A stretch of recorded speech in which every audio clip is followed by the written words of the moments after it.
Shalom, soyez les bienvenus dans Télévision Chemin de l'Éternel, ici dans cette émission Affaires Mariage. C'est une émission qu'on parle que d'affaires de mariage. Et puis ce soir, on va parler des 5 points importants à tenir compte pour résoudre les problèmes dans les mariages. Libala, Libala, Bolingo, mariage. Nous sommes d'accord qu'il y a plusieurs domaines dans le mariage qui posent beaucoup de soucis aujourd'hui dans nos couples. Et voilà, aujourd'hui, on va parler de comment résoudre les problèmes dans les mariages. On va surtout focaliser 5 points importants de l'appliquer pour résoudre les problèmes dans les mariages. Mimi Chada Silva devant vos écrans. Aujourd'hui, nous sommes dans le 2e chapitre des études sur les mariages. Bien sûr, nous utilisons toujours les bases de cette émission, les livres d'évêques et d'Ag. Voilà, mes bien-aimés dans les Seigneurs, le but de cette émission Affaires Mariage pour enseigner aux couples comment bâtir un mariage heureux. Vous savez, aujourd'hui, pour que nous puissions réussir dans nos mariages, nous avons besoin de la connaissance et surtout la connaissance biblique, la connaissance spirituelle, la connaissance qui vient de la part de Dieu selon sa parole. Et ce soir, comment résoudre les problèmes dans le mariage? Il existe 5 points importants à mettre en pratique pour résoudre les problèmes dans les mariages. J'aimerais d'abord que nous puissions ensemble voir que dans nos relations, dans nos couples, dans les mariages, nous avons plusieurs domaines qui aujourd'hui posent beaucoup de soucis. Les principaux domaines posant les problèmes dans les mariages, on va citer en commençant par la communication. Est-ce que vous êtes d'accord? Ah oui, la communication fait aujourd'hui beaucoup de défauts dans nos couples. Voilà, les sexes. Oui, les sexes.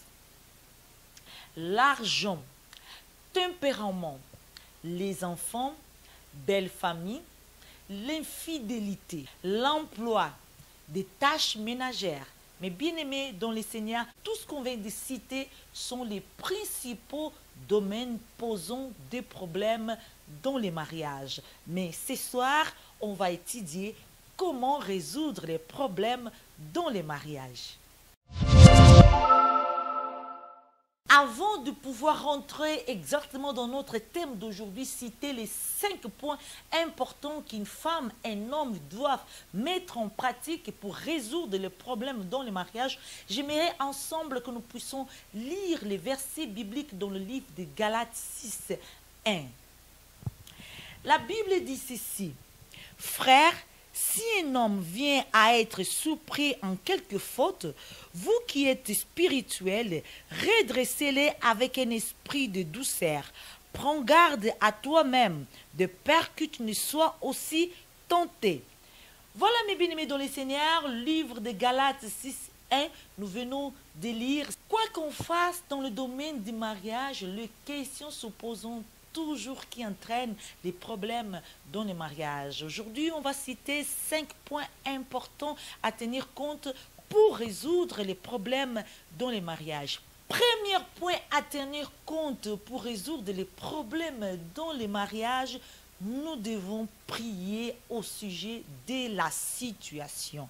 Notez-les, premier point, nous devons prier au sujet de la situation. Si vous avez un problème qui vous dépasse, si vous avez des situations difficiles, ramène toujours dans les embruns, mais bien aimés dans le Seigneur, nous devons commencer à prier pour la situation, à déclencher d'abord la solution des problèmes que vous êtes en train de vivre et que vous êtes en train de passer à ces moments même. Nous devons d'abord commencer par la prière.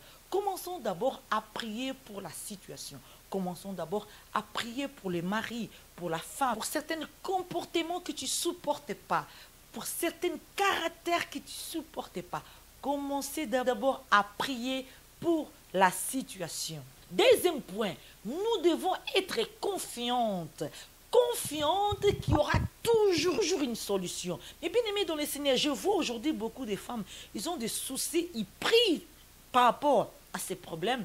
Mais quand tu entends leur langage, en tout cas, je ne vois plus de solution. Ah non, non, non, non, lui là, il ne changera jamais. Ma femme, il ne changera jamais. Mon mari, il ne changera jamais. Mais bien aimé dans les Seigneur, tu es en train de prier pour la situation. Comment tu peux être aussi opposant toi-même de ce que tu es en train de demander à Dieu? Comment tu peux être négatif, pessimiste par rapport à ce que tu demandes à Dieu? Ça ne joue pas.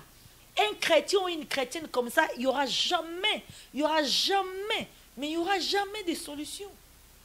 Car tu pries, tu demandes autre chose dans la prière, mais tu confesses autre chose. Quand tu pries pour une situation, quand tu pries pour un problème, quand tu pries par rapport à une situation que tu vis, tu dois être confiante qu'il y aura toujours une solution. Tu dois être confiant. La raison pour laquelle le premier point, c'est prier. Le deuxième point, être confiante. Être confiante qu'il y aura toujours une solution. Vous savez, mes bien-aimés dans le Seigneur, c'est la prière par la foi qui ramène à l'existence des choses qui n'existaient pas. La Bible dit la foi, c'est une ferme assurance des choses qu'on espère. Une démonstration des choses qu'on ne voit pas. C'est par la foi. La foi, c'est ramener à l'existence des choses qui n'existaient pas. C'est exactement ça de dire. Deuxième point, être confiante qu'il y aura toujours une solution. Ah oui. Après la prière, deuxième point, être confiante qu'il y aura toujours une solution. Troisième point, c'est aborder la question dans un esprit de douceur et non de confrontation. Voilà, troisième point, comment résoudre les problèmes dans les mariages, aborder la situation, aborder la question qui vous fait mal. Il faut en parler, il faut s'asseoir tête à tête avec ta femme, avec ton mari. Il faut aborder la question, mais avec un esprit de douceur, avec un langage douce et surtout pas de confrontation. Vous savez, aujourd'hui, j'ai remarqué dans beaucoup de couples, il n'y a plus de communication. Vous savez pourquoi? Parce qu'ils n'arrivent plus à s'asseoir, à avoir un esprit de douceur au moment d'aborder quelques questions qui font mal. C'est vrai, c'est vrai. C'est pour cela qu'aujourd'hui, on entend beaucoup de femmes ou des hommes qui disent « ça ne sert à rien de parler avec ma femme de cette situation. Ça ne sert à rien de parler avec mon mari de cette situation. Chaque fois que je parle avec lui, il ne veut rien comprendre, il ne veut rien entendre. » Voilà, on entend beaucoup ce genre de discours. Mais est-ce que quand vous appelez votre mari pour que vous puissiez parler, aborder la question, est-ce que vous avez vraiment un esprit de douceur? C'est ça la question. Nous manquons l'esprit de douceur. Nous sommes plutôt dans la confrontation. On veut confronter nos maris avec des preuves que nous avons. On veut confronter nos maris avec tout ce que nous avons comme preuve, mais non, on n'a pas à confronter. Nous devons avoir l'esprit de douceur dans nos langages. C'est dans l'esprit de douceur que le mari, il va nous écouter. Les 5 points, comment résoudre les problèmes dans nos mariages, dans nos couples. Nous sommes en train de parler du troisième point. Aborder la question dans un esprit de douceur, pas dans la confrontation. Surtout la confrontation ne permet jamais à l'autre de pouvoir vraiment s'exprimer. Et surtout, qu'est-ce qu'elle va faire? Il va essayer de fuir la conversation. Il va essayer de se cacher. Il va essayer de venir les soirs quand tout le monde dort. Il va essayer de sortir les premières quand tout le monde dort. Il y aura plus de communication entre toi et ta femme. Il y aura plus de communication entre toi et ton mari. Faisons attention. Parfois, quand on utilise un langage, un esprit de douceur, les maris s'assoient, ils écoutent. Là, nous sommes maintenant dans le 4e point. Comment résoudre les problèmes dans les mariages? Le 4e point, c'est vraiment très important. Le 4e point dit ceci. Identifions les causes. Identifions les causes sincèrement. Allez à la racine du problème.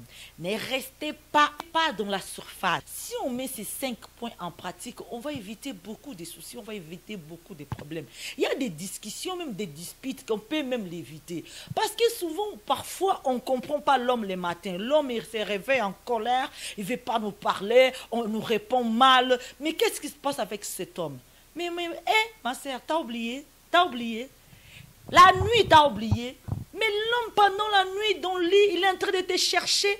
Mais toi, tu es là. Non, je ne vais pas. Pas aujourd'hui. Je suis fatigué. Je ne vais pas. Je ne vais pas. Et qu'est-ce qui se passe? Les matins, l'homme se réveille en colère. Et tu réponds mal. Et voilà, parfois on ne comprend pas. Mais pourquoi il est comme ça? Identifions les causes. Allez à la racine du problème. Ne restez pas dans la surface. Quatrième point, c'est très important. Nous devons identifier la cause. Encore un autre exemple.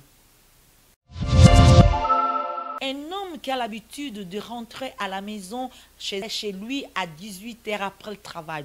Et chaque fois qu'il arrive, il ne trouve jamais à manger. Soit la femme, il est en train de préparer tout de suite devant lui, soit il n'y aura rien à manger. Alors cet homme se fâche, il commence à aller manger chez les amis, il commence à aller manger chez sa maman, il commence à aller manger au restaurant. Alors la femme en question, il commence à se plaindre en disant que mon mari, il passe plus le temps avec moi, il mange plus à la maison. Vous savez, mes bien-aimés dans le Seigneur, nous devons être sincères avec nous-mêmes. Nous devons plutôt identifier les causes. Vous savez, parfois, on est rapide à aller se plaindre. On est rapide à aller raconter des choses. On est rapide à aller raconter les conséquences, les effets.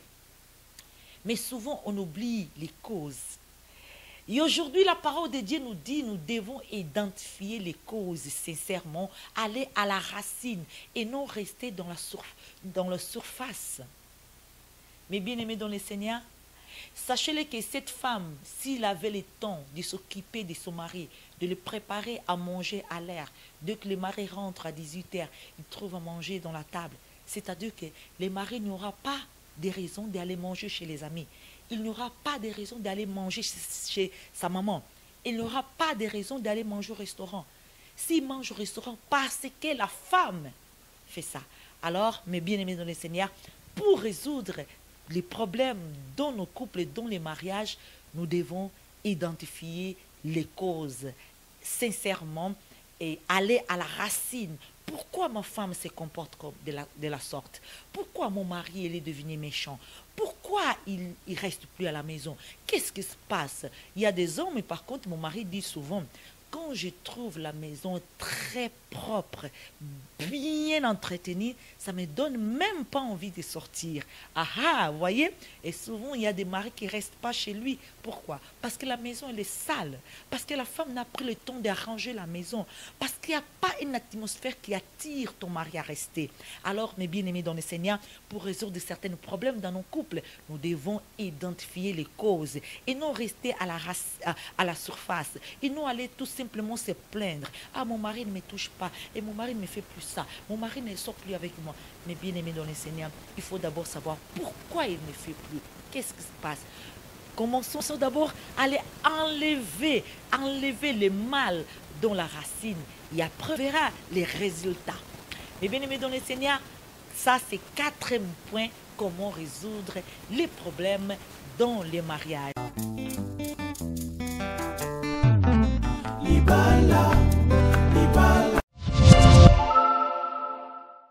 Dernier point, le cinquième, si nécessaire, faites appel aux pasteurs, faites appel aux hommes de Dieu, faites appel aux femmes de Dieu, des femmes de Dieu sérieuses, des hommes de Dieu sérieux, pas ceux qui sont là, dont l'habitude d'entendre à gauche et après raconter à droite.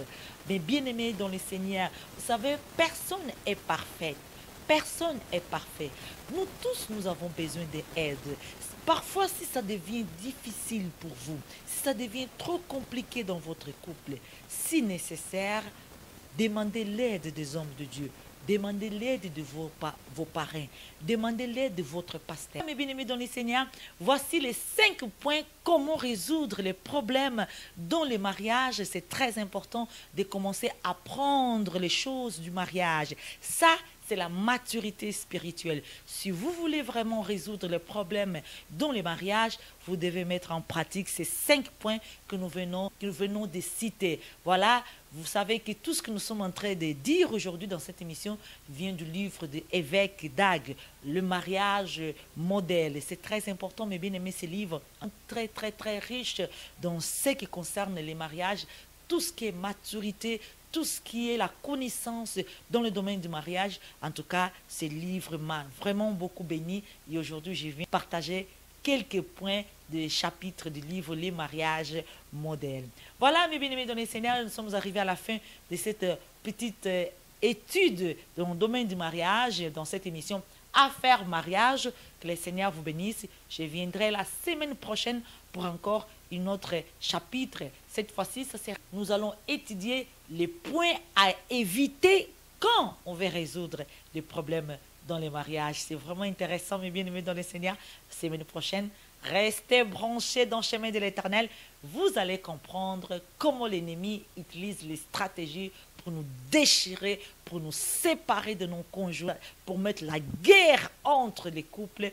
Mais il faut comprendre quelle est la stratégie de l'ennemi. Il faut comprendre quelle est la connaissance que Dieu nous donne pour résoudre les problèmes dans les mariages. C'est en appliquant les connaissances de la parole de Dieu, nous aurons la victoire. Que Dieu vous bénisse. C'était Mimicha da Silva dans cette émission Affaires mariage. Que le Seigneur soit avec vous. Continuez à travailler votre personnalité. Continuez à travailler positivement dans votre couple pour que le Seigneur puisse vraiment accomplir sa parole et que vous puissiez réussir et avoir un mariage heureux. Merci beaucoup. Au revoir.